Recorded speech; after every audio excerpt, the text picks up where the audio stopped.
In this video, I will show you how to fix Instagram post stuck while uploading. So for that, first of all, check your internet connection, make sure that it's working and stable.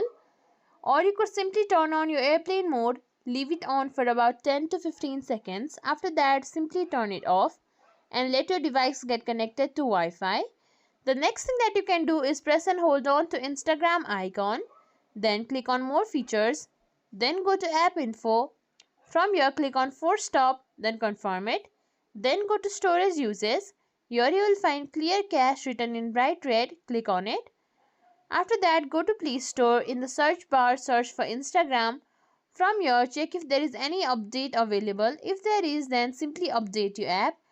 And even after all of it, if it's still not working, then you can simply go to your Instagram. From here, click on your profile. Click on this three lines menu bar. From here, scroll till the end, click on log out, then confirm it, and then you can log back into it again and try uploading.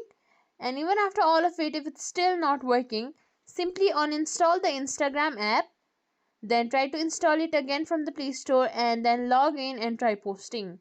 And that's it. If you think this video was helpful, please like, share, subscribe to our channel, and thank you for watching.